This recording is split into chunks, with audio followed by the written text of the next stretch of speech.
عامر خان سے میری ملاقات ہوئی, میں نے اس کو کوئی دین کی بات نہیں کی, صرف محبت تھی.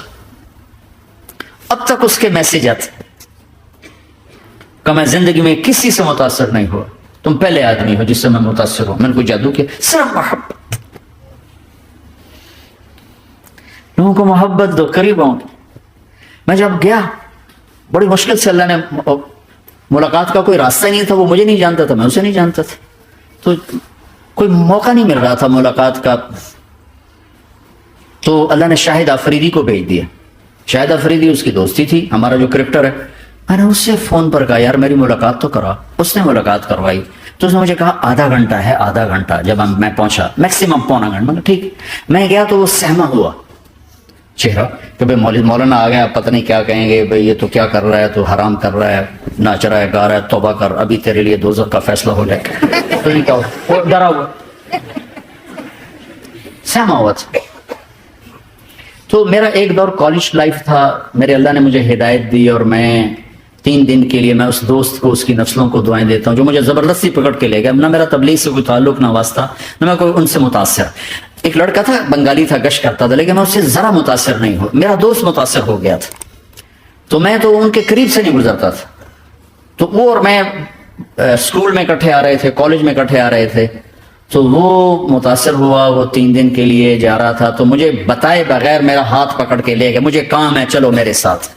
اور میں اس کو انکار نہیں کر سکتا تھا, یہ میرا اس کا تعلق تھا. اب بھی اسی طرح بھائیوں جیسا تعلق. میں اس کا احسان ماں, مجھے زبردستی لے گیا. ہمارے پنجابی کی مثال ہے, کبے نو لت لگی اسے دو گیا. وہ جو ہوتا ہے ہنچ بیک ہوتا ہے نا, اس کو کسی نے لات ماری تو سیدھا ہو گیا. مہربانی بھائی تیری لات سے میں سیدھا ہو گیا. تو مجھے تو وہ کبے والی لت پہ گئی. تو اللہ نے مجھے اس طرف لگا دیا. اور جب میری کالج لائف, میں نے کالج کا بہترین سنگر تھا, اسکول کا بہترین, جنید جمشید کیا ہے جو اس زمانے میں یہ سارا کو اٹھایا, میں نے سارا کیا ہے. تو اب وہ بیچارہ ایسے بیٹھا ہوا, تو میں نے اس سے بیٹھتے فلموں کی باتیں شروع کر دی. اور تھوڑی دیر بعد میں نے محسوس کیا کہ فرام 60 to 72 جو فلم انڈسٹری کو جتنا میں جانتا تھا اتنا وہ نہیں جانتا تھا. تو اس کے اوپر میرے علم کا روپ پڑ گیا, اس کی لائن کا علم تھا. تو حیران پریشان, یہ واز تو ہو رہے, تو کبھی دلیپ کمار کی باتیں شروع ہو گئی, کبھی راج کپور کی شروع ہو گئی, اور کبھی محبوب صاحب شروع ہو گئے, کبھی مدن موہن شروع ہو گئے. وہ آدھا گھنٹہ تو یوں ہی گزر گیا. تو آدھے گھنٹے کے بعد میں نے کہا جی ہمارا تو ٹائم اوور کا نہیں, اٹھیں چلے ادھر چل کے بیٹھتے. میں کھانے کی ٹیبل پر تھے, ہم وہاں جا کے بیٹھ گئے. پھر وہی باتیں شروع ہو گئی. جب اس کا سارا خوف دور ہو گیا اور ریلیکس ہو گیا, اس میں پونے گھنٹے سے 50 منٹ گزر گئے تھے. تو پھر میں نے کہا عامر بھائی آپ حج پہ آئے ہیں, اگر آپ اجازت دیں تو آپ کو اپنے نبی کا حج سنو. کہنے ہاں جی ضرور سنائی. پھر میں 1.25 گھنٹہ بولتا رہا, اور وہ ایسے کر کے یہاں سے وہ یوں نہیں ہوا, 1.25 گھنٹہ ایسے بیٹھ کے یوں سنتا, ہلا نہیں اپنی جگہ سے. لوگ محبت کے بھوکے ہیں, تم فتوے دینا شروع کر دیتے. 2 گھنٹے کی ملاقات کے بعد جب ہم نکلے تو نیچے تک چھوڑنے آیا عامر خان. حج کے بعد میں نے کہا ایک ملاقات اور ہو جائے گا, ضرور ہوگی. پھر اس کا میسج آیا کہ میں مدینے چلا گیا ہوں, معذرت چاہتا ہوں. میں نے کہا میں مدینے آ جاؤں گا, میں مدینے پہلے ہو آیا تھا حج سے پہلے. تو اس نے کہا کہ آپ 14 تاریخ کو آ جائیں, 4 سے 6 کا ٹائم میں نے آپ کے لیے رکھا ہے. تو میں جنید اور ایک اور ساتھی ہم دوبارہ وہاں چلے 4 بجے.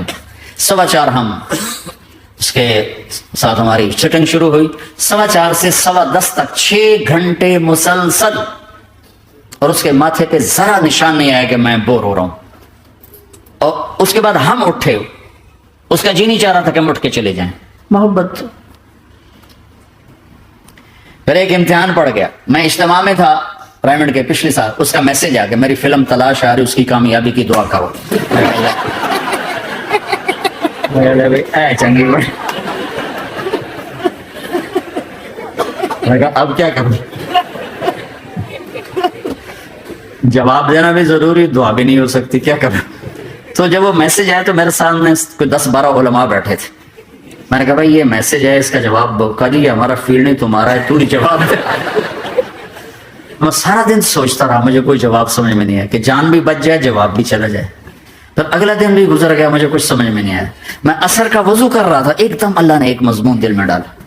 تو میں نے فوراً بیٹھ کے اس کو میسج کیا کہ عامر بھائی, جو کریٹو ہوتا ہے نا ذہن, یہ اللہ کسی کسی کو دیتا ہے. تخلیقی ذہن یہ اللہ تعالیٰ کسی کسی کو دیتا ہے, ہر ایک کو نہیں دیتا. اور یہ اللہ کی بہت بڑی عطا ہوتی ہے. اور میں نے تمہارے ساتھ جو وقت گزارا اس میں نے دیکھا کہ اللہ نے تمہیں تخلیقی ذہن دیا ہے, تم کریٹر ہو. اور جو لوگ اس ٹائپ کے ہوتے ہیں وہ کامیابی ناکامی کی پرواہ نہیں کرتے, وہ اپنے کام سے کام رکھتے ہیں. آپ کا بھائی تو فوراً اس کا میسج آیا, آپ ٹھیک کہہ رہے ہیں, آپ ٹھیک کہہ رہے ہیں. بات ہو گئی پہ میں تھا ہانگ کانگ, میں نے وہاں سے اس کو میسج کیا. دیکھو کسی مصروف آدمی کو براہ راست فون نہ کیا کرو, میسج کیا کرو کہ میں آپ کو فون کر سکتا ہوں, چونکہ میں اس کا بہت ستایا ہوا, بہت ستایا. تو میں نے اسے میسج کیا کہ میں طارق جمیل ہانگ کانگ میں آپ کو فون کر سکتا ہوں, میں آپ کو فون کر سکتا ہوں. میں ہمیشہ اسے, اب بھی میرا فون پہ رابطہ, میں پہلے اسے میسج دیتا ہوں میں آپ کو فون کر سکتا ہوں. اگر اس کا جواب نہ ہے پھر میں نہیں کرتا ہوں. کبھی وہ خود کر لیتا ہے, کبھی وہ میسج دے دیتا ہے کال کر لیں. تو تھوڑی دیر بعد اس کا فون آ گیا, کیونکہ میں اس وقت دلی میں ہوں, کانفرنس میں تھا. میں نے آپ کا میسج دیکھا تو میں اٹھ کے باہر آ گیا ہوں, ابھی آپ سے بات کر کے پھر میں جاؤں گا. تو اسے باتیں کرتے کرتے کہنے لگا آپ کی دعا سے میری فلم کامیاب ہو گئی. میں کہا یاد میں کوئی نہیں پیتی تھی.